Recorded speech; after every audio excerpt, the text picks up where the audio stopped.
Hi guys, welcome back to my channel. If you are trying to bring some fall into your life with recipes, I have a couple of ideas. Not my own, but I will share where I'm getting them.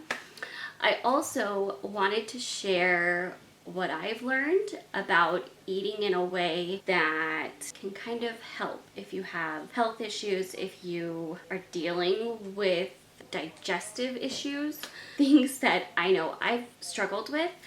And I feel like this is also a way of like keeping your body super healthy so that your immune system can work the best it can. I know I could use help with that. So just trying to be intentional with the way that I eat. There have been certain things that I've learned to stay away from, or that I know I do best when I stay away from. And I feel like that is super connected to a lot of what we deal with Turner syndrome. So I wanted to share that. And then I wanted to share just a few recipes I am cooking today that goes along with my venture to get back on track with food. So the first thing I will say is if you are looking to figure out things in your diet that might be causing you some digestive issues, doing a Whole30 or some kind of elimination diet where you take everything that could possibly be adding to inflammation or irritation or an allergy, so many things that is in the traditional way of eating is in line with that and does not actually help your health. I've kind of gotten a crash course through taking a bunch out and trying stuff with what my body responds to well and what I know I do not want in my diet if I want to feel my best. So a few things that are key for me is dairy. I can handle about that much dairy before I feel it. Usually I can't handle any, but if it's a special occasion, I am prone to sneak a little bit in. It's just hard. When you look at recipes that have some dairy in it, it's so rich, it's so hard to get away from, but my body just does not like it. The other is grains. Notice I didn't say gluten, I didn't say wheat. Grains. I thought I myself could get away with just no wheat, but when I feel my best is with no grains at all. So that counts rice, that counts all of those other versions of grains that may seem like it'll work. I still do those occasionally, but when I'm trying to feel my best, I steer clear of those as well. So switching to flours like coconut flour, almond flour is super helpful. I know those can kind of get tricky if you have other allergies like nut or coconut allergies. Just being aware of that. One thing that doesn't actually go along with paleo that I personally don't really follow is peanut butter. They say no legumes. Peanut butter is literally the only piece of it I don't stick to. Or when I'm trying to stick to stuff, I let myself have peanut butter because I know I do fine with it. So I personally do still have peanut butter, but I do stay clear of other legumes. Like I typically don't have peanuts. I will have like almonds or pistachios instead. Just some things to think about. So I kind of gave it away in that explanation. I have done a few bouts of being super strict paleo, and it is always helpful. I always feel my best when I eat that way, and I am constantly trying to re-get myself in line with it. So my attempt to do that today is by meal prepping. This is going to be dinner tonight, but I also want to cut up some veggies and things like that for the other two recipes I want to make that I will share with you guys. The first recipe, which is dinner tonight, is just teriyaki chicken and mashed cauliflower and some veggies.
recipe is really easy. I just got a teriyaki sauce. It's actually a marinade. This one is not the most perfect one. I didn't nitpick the ingredients, but it has no flour or anything. It does have soy because it has soy sauce, but it's not perfect, but it's usable for me. So I marinated the chicken in the teriyaki marinade, and I roasted in the air fryer some carrots and bell peppers for veggies, and then I will pop the pack of mashed cauliflower into the microwave for, I think it's 5 to 7 minutes.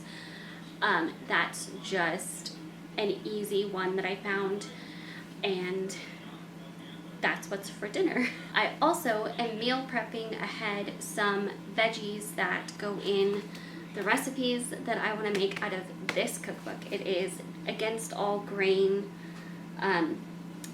It's Danielle Walker's first cookbook, which is named after her blog, Against All Grain. I've talked about her a lot. I talked about meal planning out of this cookbook and watching her cooking videos she's got on her Facebook and YouTube. They're so much fun. If you haven't checked her out, please do. This is one of my favorite resources for trying to find alternative ways of making more traditional recipes. She does a lot of that, and she's taught me a lot about substituting stuff.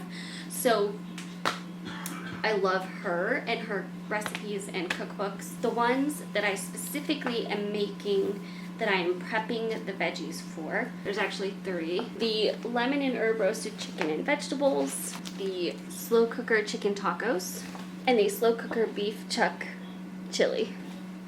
This is an amazing cookbook. I love particularly this one. She has really good other ones. One that is probably going to be the next one I dive into is Meals Made Simple, where it's easier prep, quick meals. Also, I love her book Celebrations, that goes into meals for all of the different holidays and special occasions throughout the year. I'm not going to share exact recipes because if you want to look it up, some of these are on her blog. If the ones I'm making are on her blog, I will link the blog post with them, or if there's a YouTube video with it. Otherwise, check out this book.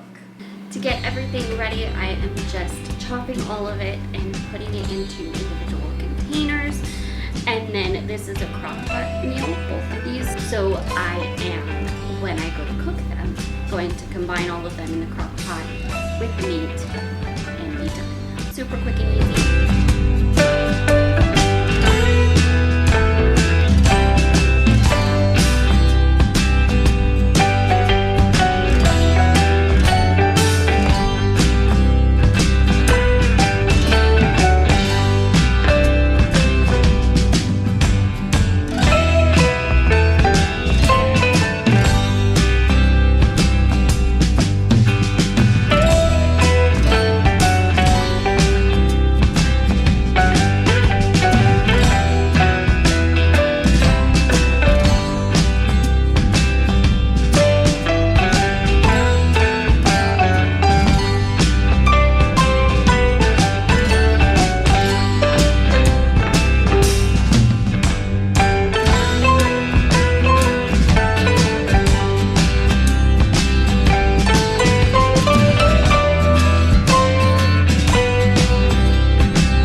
prepping ahead more this way and making a big batch of something to have for a few days. I really just want to get on top of things that way. So that is my biggest tip, is find recipes you love and learn how to prep ahead of time for them, and learn how to make big batches of them. Learn how you like to make them. Use your understanding of what works for you to make them your own and make it fun. There's a ton of ideas online for recipes that don't include so many different ingredients, and there's a ton of ideas for how to meal prep ahead. For me, I'm going to focus on just having all of the veggies prepped, chopped ahead of time, so that it takes a whole lot less time when I go to throw it in the crock pot or the oven or what have you to actually cook the meal. I want to start doing a lot of slow cooker crock pot meals also. It's fall, so hello, why not? And these are really, really fun, good, I feel like really good fall crock pot meals. So I will be making these in the crock pot. There are a million tips I could give you that I've seen different places, that I've tried out myself. The biggest one is just try things and see what works for you. Give things a try. Don't feel bad if it's just not something that works for you, and move on to the next. With the internet, there's so much information we can find and so many great resources. I will list some of my favorites down below, and I hope this helped you. If you needed some inspiration to meal prep or meal plan, or get some healthy meals going, get some crock pot meals going, I hope this helped you. And if you would like to see just some random recipe videos when I have them, let me know. I could totally make this a weekly thing where I share one recipe that I'm doing. So I hope you enjoyed this.